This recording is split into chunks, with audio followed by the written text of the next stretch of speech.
Today, offhand, I will talk something about electric motors. I've studied electrical engineering for many years, and electric motors formed a very important component of our study. Though, as a student, I never understood it too well, now I understand them better in hindsight when I try to ruminate upon what I learned as a student.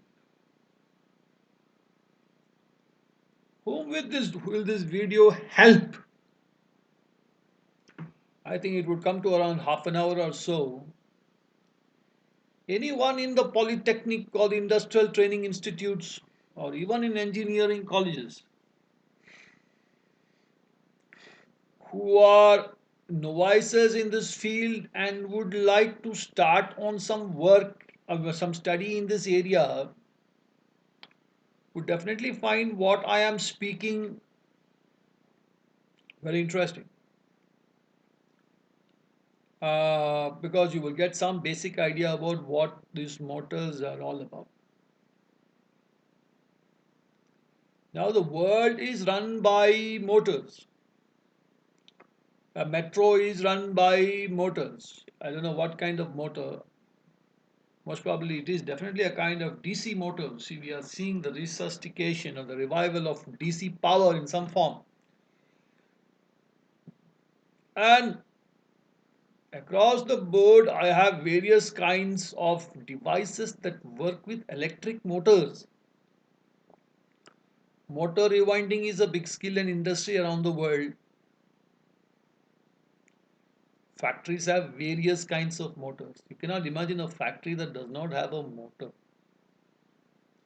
And added to that, modern day vehicles like buses and cars and two wheelers are gradually getting into battery operated motors, which sees the regrowth of electrical engineering in by and large our day-to-day lives. Our mixie runs on motors. Our fridge needs has a motor inside it. Now, some of you are looking at this lecture. The idea is that tomorrow you would go into the activity of rewinding motors. Some of you would work in the actual design of motors and such kind of activities. And then some others might take the entire activity of handling motors as a profession. Motors don't give much problems inside industrial organizations. If the motor winding has burnt, you just get it rewound and replace it and replace the motor. But what I'm trying to tell is that this motor is a very important component of the world economy because ever since I invented motors, the electrical power is very clean. Otherwise, rotational activity has to be done using internal combustion engines, which makes linear motion into rotary motion using a crankshaft, and it is polluting. Electrical power is very clean. Now, having made all these statements offhand, I studied motors long back, but I'll try to classify them to a large extent, give some fundamentals of basics about it, so that at one go, when you go through this lecture, you understand various kinds of motors. When I talk of a motor, there are three words that are generally associated with motors: the starting torque, the running torque, and the braking torque. Sometimes people don't understand these things. I have something called as the starting torque. Starting torque is the torque needed to rotate the motor and overcome inertia.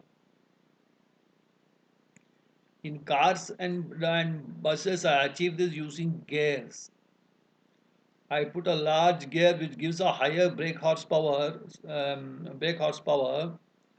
for the vehicle to start because there is inertia. Once the inertia, we get over inertia, the vehicle will move. I need not, because inertia has got some kind of potential energy. and that potential energy has to be overcome.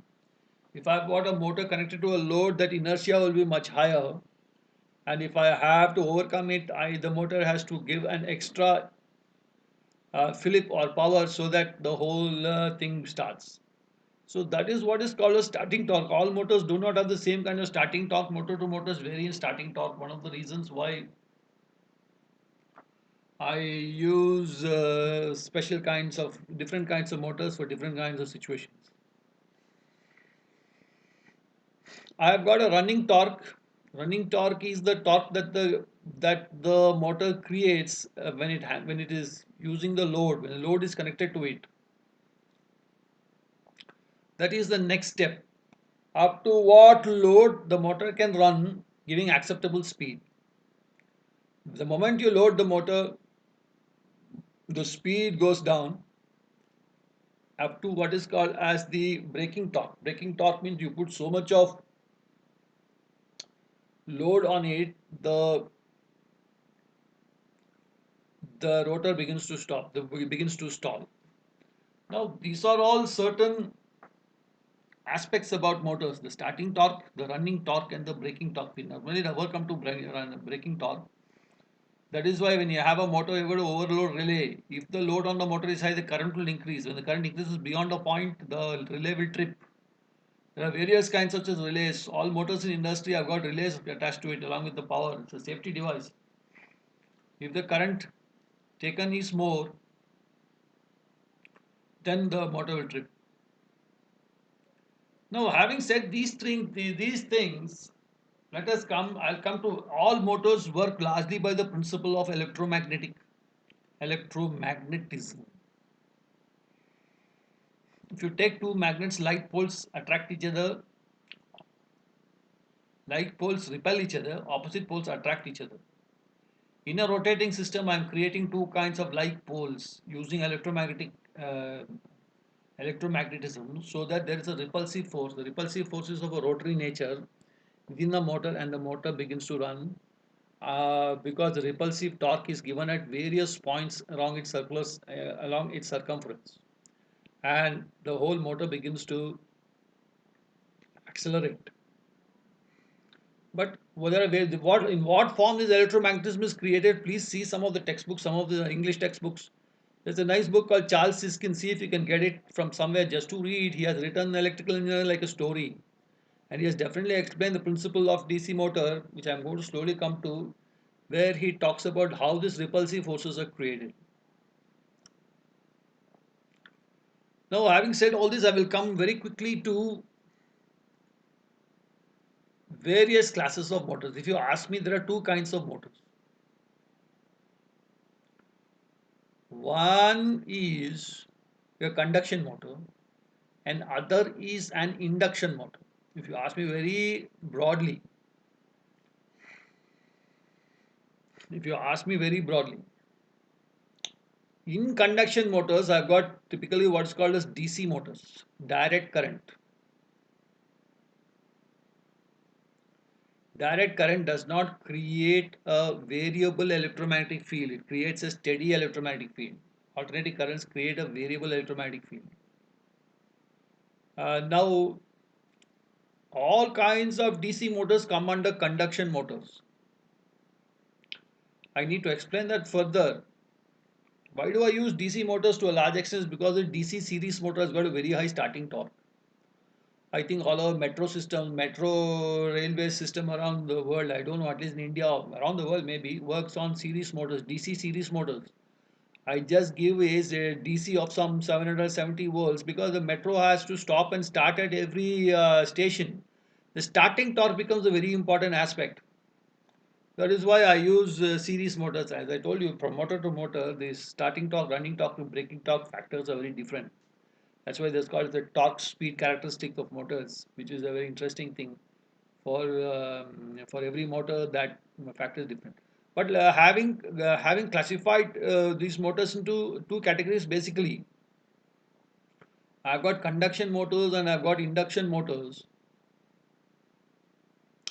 In induction motor, there is no electrical link between stator and rotor. Stator is one part of the motor of this thing. There is the constant part seen outside the motor is called as the stator.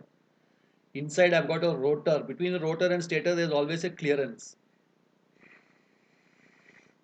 There is a clearance. I will keep the clearance to as minimum as possible because it improves the efficiency of energy transfer. Now I will just talk about DC motors per se.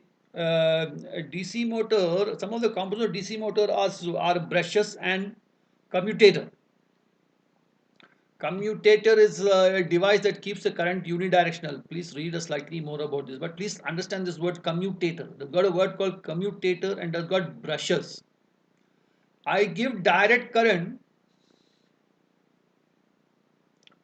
which goes both to the armature, the rotating part, or the rotating part of the rotor of the DC motor, and also to the stator, which I wind. If I take one winding of the stator and one winding of the armature of the rotor, it is so wound that it creates a repulsive force the moment I give electric current. The moment I give electric current, to some extent, the stator of the DC motor could also be called the field because it creates an electromagnetic field. Please understand these two things. Yeah, this is the basic functioning of DC motor. One of the greatest advantages of DC motor is speed control. Maybe that's one more reason why I use these motors in electrical traction, where I can control the speed of the motor but just by varying field resistance. Field resistance is the resistance of the stator. I give some kind of resistive device. As I change that resistance, the motor speed also changes. One of the greatest advantages of a DC motors is not available in many other kinds of motors. Today I've got developed methodology using thyristors to which vary the speed of AC motors, but thyristors can give problem. There is maintenance issue about all those thyristors over a period of time. I need in your home fan. I give a small rotating this thing along with the switch of the fan, and I rotate the whole speed of the fan changes. It is called control rectifier. Please see that silicon control rectifier. Silicon control rectifier. The entire area called thyristors. Now I will just focus on what is DC motors again. I've got three kinds of DC motors. I've got series DC motors, I've got shunt DC motors, I've got compound DC motors. In a series DC motor, the field is connected in series to the armature. In a shunt type, the field is the field is separate from the armature. There is no connection. But in the compound motor, I've got a combination of series and parallel fields. I hope I made myself understood. I studied this subject long back, but I remember it vividly.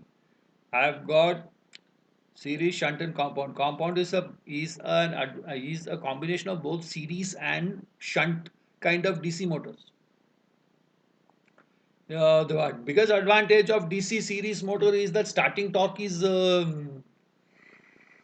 high. It's good, and I can vary the speed of the compound motor using the resistor which I add along with the field. Definitely such kind of a formula might be used for traction because I am constantly looking for higher starting torque.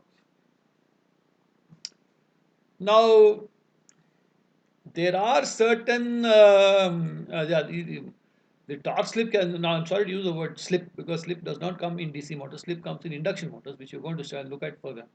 Now these are the three. Please understand, see what are the torque slip characteristics. No, again I use the word, sorry, torque speed, not slip speed. Torque speed characteristics of a DC motor. Of these three motors are different. It is just common sense. When I torque means as I break the motor, how the speed changes. The speed will decrease as I break the motor. BRAKE, not BREAK. Brake means I'm trying to stall, I'm putting a load on the motor. How generally it varies and how the current varies. What is also sometimes created in I show I plot them in some graphs to show this is what the whole way the whole thing works. So I have somewhere tried to explain to you what are DC motors, which I am using the word conduction motors. Please read this in certain textbooks. Some of the textbooks don't explain these things properly. Let's say go to some international books where there's another book called Vincent del Toro, Principles of Electrical Engineering. That man has explained these things very well. Because the electromagnetic side of how these machines work is sometimes not very well explained in certain circumstances, but it has to be understood to some extent. If someone asks you what's a commutator and how does the commutator work, what is its function, you write that answer to that very clearly. Even people who set examination question papers in this electrical area, my request to them is that first 20, 30, 40 marks, please ask the fundamentals of motors in a descriptive way. Please ask what is the commutator and what is the functions of commutator in a DC machine. A student has to draw that commutator and explain it.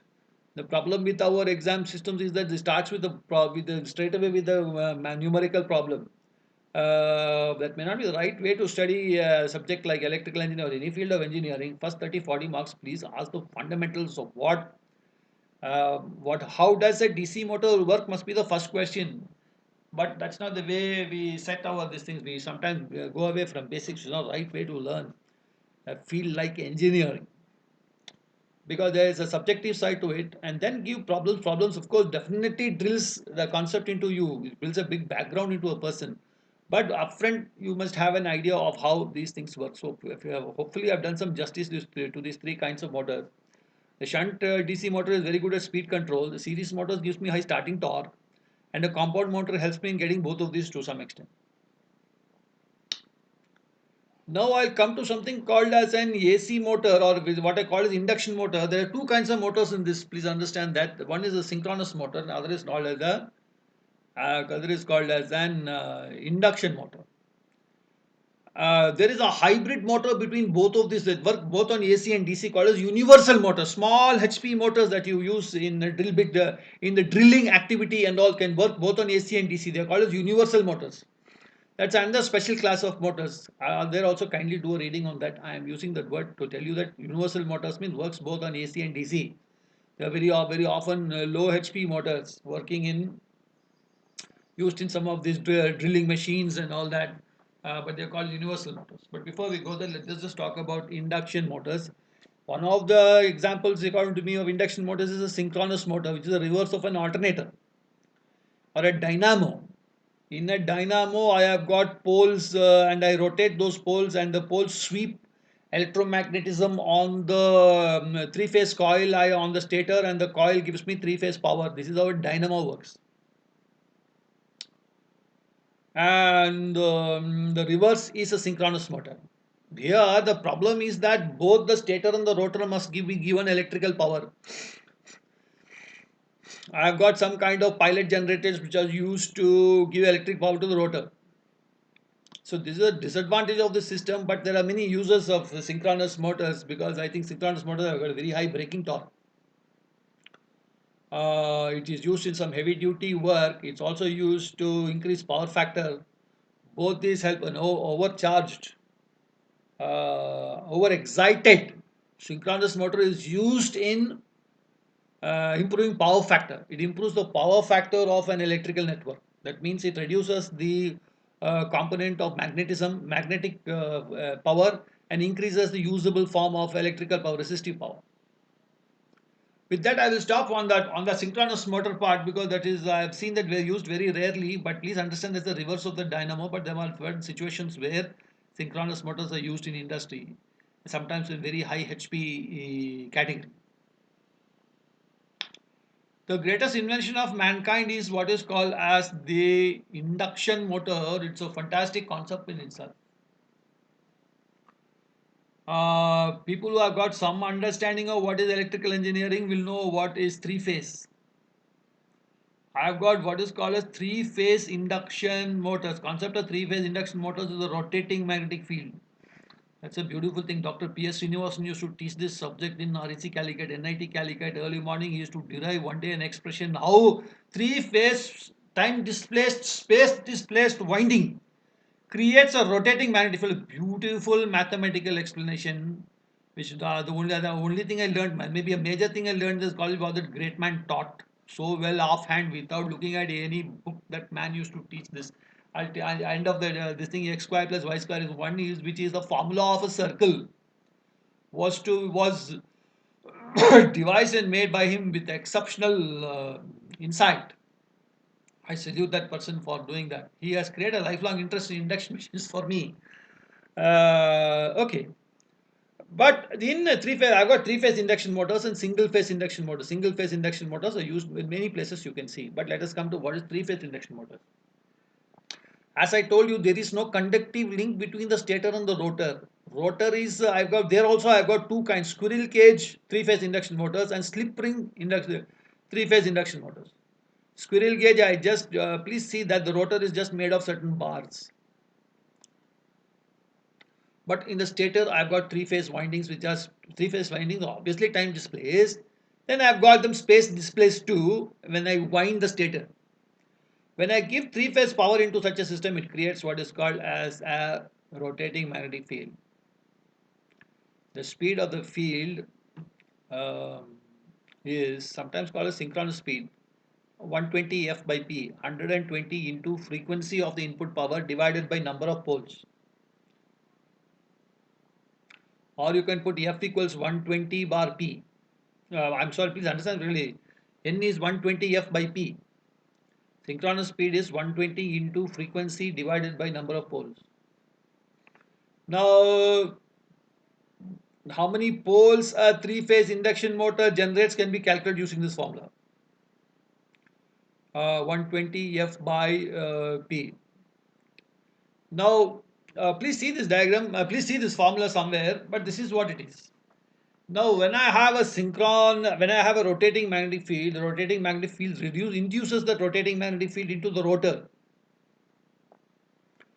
and rotates the rotor. Again, using induction principles of electromagnetism.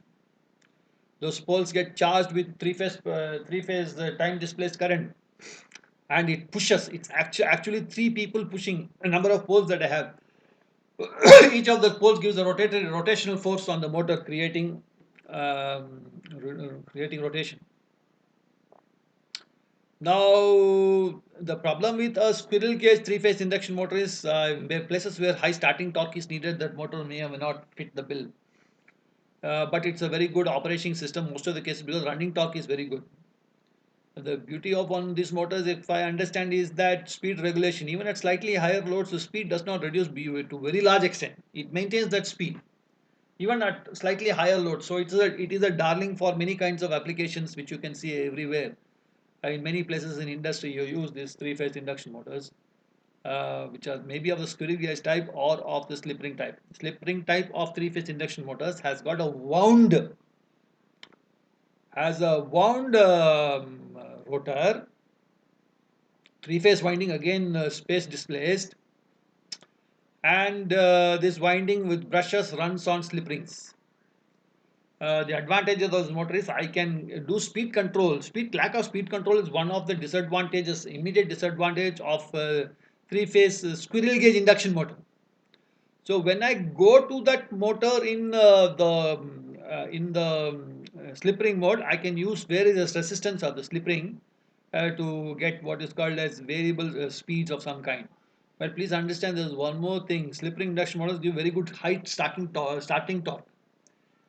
Squirrel cage three-phase induction motors do not give high starting torque. So when I want a three-phase induction motor which gives a high starting torque, I go to the slip ring motor. I think most of the lifts use three-phase slip ring induction motors. I saw somewhere motors down, it looked like a slip ring induction motor. Now, this is the thing. Another component or part of these three-phase of these induction motors is a single-phase induction motor, sometimes used in the fans that we see in our house. That's a very nice thing. I am giving a single phase winding, I'm making it split phase. I'm creating actually two phases inside that motor by using a capacitor. You will see a capacitor riding on top of these motors. That capacitor is created to split the phase. Split the phase means it creates 90-degree lag between one phase and another phase, creating two phase. I'm actually artificially creating a two phase system. It's a wonderful technology.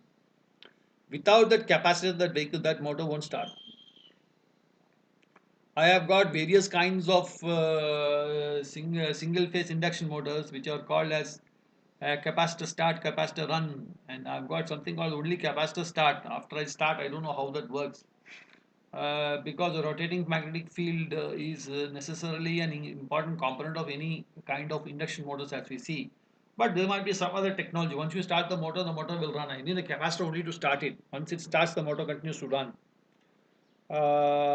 because of maybe the windings, the way it is wound. Now, by and large, I have given some kind of explanation and description about what these three kinds of motors are. Are there any other kinds of motors? There are many other kinds of specialized motors. Something is called servo motor. I think I should make some line on this also. By rotating at one place, I get rotary motion at other place. That's called servo motor.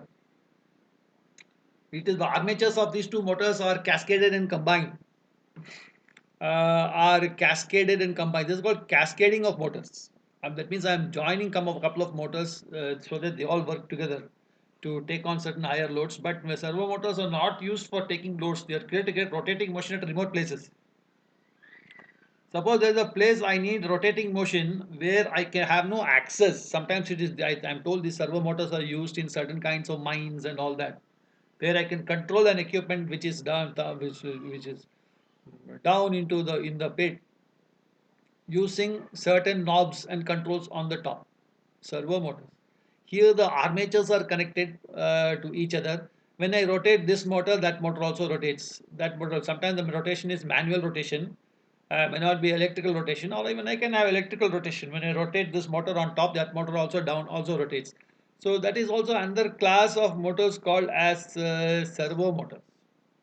As I told you again, cascading of motors, I'm combining two kinds of motors to create on a shaft to create for much better run starting and running conditions. Cascading of motors is a very interesting kind of an activity. I can cascade two different kinds of motors. I use one motor for the starting part of it and then use the other motor for the running part of it. Now, I have got all these kinds. These are some of the paraphernalias that come around this whole activity called motors. But please understand they work on principles of electromagnetic induction. What are next generation motors? Yeah, the focus on next generation motors are to make very sleek and more efficient kind of motors with finer kinds of design and finer kinds of materials used inside these motors. What are the problems that motors can have? Motors can have various kinds of problems. When running, there can be insulation failure in the stator. There can be insulation failure in the rotor, burning of the rotor and stator. Motors have to be maintained properly, especially from dust and environmental influences, because motors can get damaged through such kind of interferences.